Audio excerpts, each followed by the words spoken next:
अष्टावक्र गीता उपदेश संख्या AG24। जब आप ये जानते हैं कि आपका वास्तविक स्वरूप चेतना है तो आप हर वस्तुतः हर व्यक्ति में उसी चेतना को देखने का प्रयास करते हैं। पेड़ में, पक्षी में, उस व्यक्ति में जो आपसे नाराज है, उस मित्र में जो आपसे प्रेम करता है, हर जगह आप उसी एक तत्व को देखेंगे।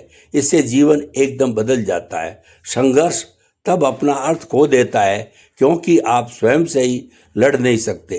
क्षमा वास्तविक हो जाती है क्योंकि आप जानते हैं कि जिसे क्षमा करना है वह भी वही है जो आप है। सेवा एक कर्तव्य नहीं बल्कि स्वयं की सेवा बन जाती है।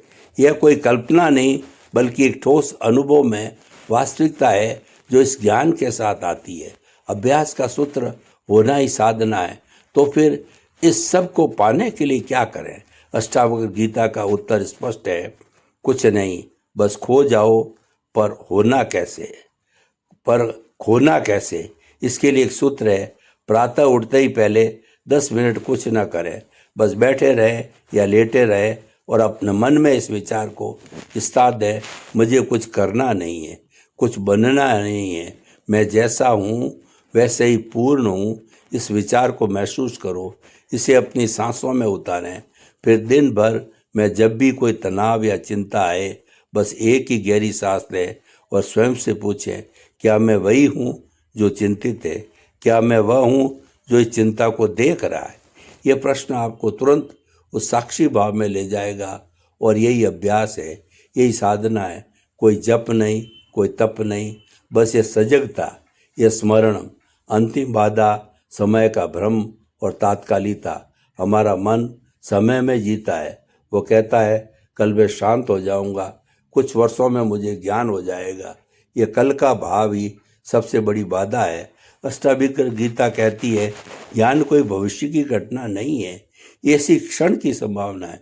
क्योंकि जो तुम खोज रहे हो तुम हो ही, तो उसे पाने के लिए समय की क्या आवश्यकता? समय तो उस चीज़ के लिए चाहिए जो दूर है। जो यहाँ है उसके लिए तो केवल पहचान चाहिए। इसलिए अभी पर ध्यान दो, इसी श्वास में, इसी हृदय की धड़कन में, इसी क्षण की चुप्पी में। वहाँ तुम्हें अपना स्वरूप मिल जाएगा। निष्कर्ष यात्रा का अंत जहाँ कोई यात्री न रह जाता। इसलिए मित्रों, ये यात्रा उस स्थान पर पहुँचाती है जहाँ यात्री का अस्तित्व ही समाप्त हो जाता है। पहले हमने जाना कि हम वही हैं जिसकी हम खोज कर रहे हैं। अब हमने देखा कि जानने के बाद भी मन नई बाधाएं खड़ी करता है।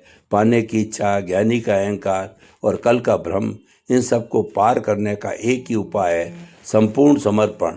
उस सत्य के आगे, उस चेतना के आगे जो हम हैं ही शीश झुका देना और कहना, मैं कुछ नहीं जानता, मैं कुछ नहीं कर सकता, केवल तू ही है। और भी यह समर्पण पूर्ण होता है तब वह चमत्कार घटता है। मैं और तू का भेद मिट जाता है, केवल है शेष रह जाता है। एक अखंड अनंत आनंदमय है।